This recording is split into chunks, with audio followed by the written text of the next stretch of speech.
تاکہ حضرت بلال پڑھتے تھے تقدیر الحوالے کی شرح موضوع امام مالک رحمۃ اللہ علیہ کو باب النداء میں، جب مؤذن رسول پہلے اور بعد میں دونوں مقام پر درود پڑھتا تھا تمہیں کیا تکلیف ہوتی ہے؟ آپ نے دیکھا کہ یہ حضرت کس طرح شاعر اللہ کے خلاف نازیبا زبان استعمال کرتے ہوئے آذان کو نعوذ باللہ دم کٹی کہہ رہے ہیں،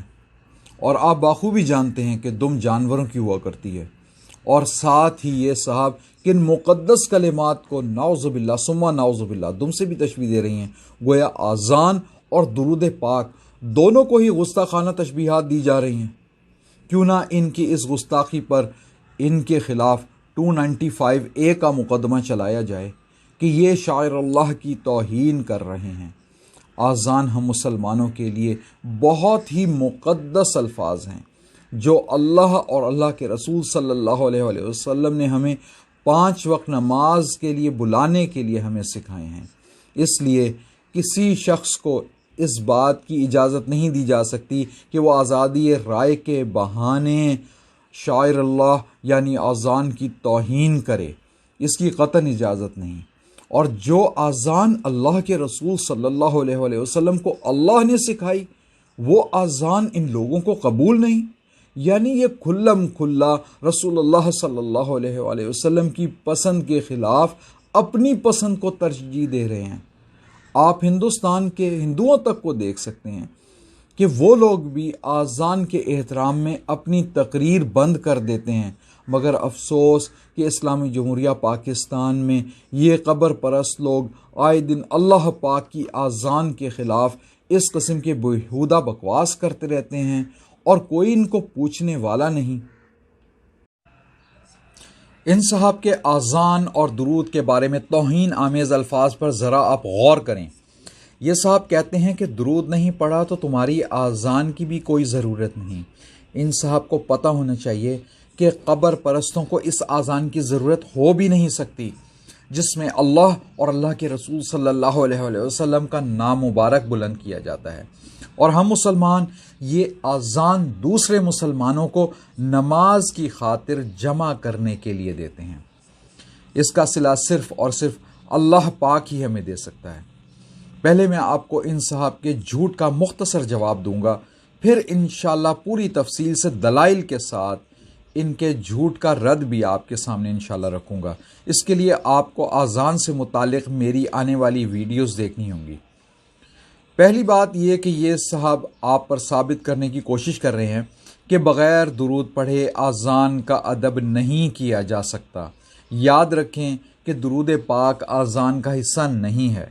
کیونکہ اللہ کے رسول صلی اللہ علیہ وآلہ وسلم نے آذان سننے کے بعد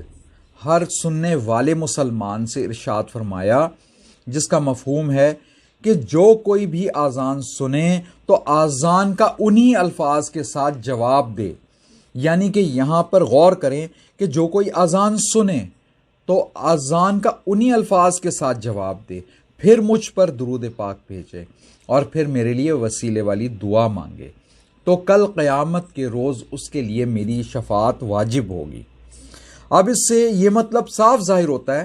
کہ وہ اذان جو اللہ اکبر سے شروع ہو کر لا الہ الا اللہ پر مکمل ہوتی ہے، اس کے سننے کے بعد درود پاک پڑھ کر دعا کرنے کا فرمایا گیا ہے۔ یعنی اللہ اکبر سے شروع ہونے والی اذان کی اہمیت آپ کے سامنے بیان ہو رہی ہے،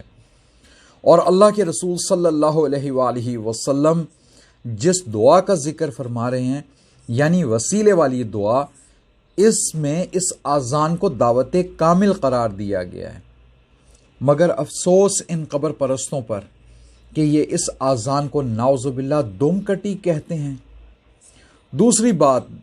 یہ کہ یہ اذان خود اللہ پاک نے ایک صحابی رضی اللہ تعالیٰ عنہ کو خواب میں سکھائی تھی، جو ان صحابی رضی اللہ تعالیٰ عنہ نے اللہ کے رسول صلی اللہ علیہ وآلہ وسلم کے سامنے بیان فرمائی۔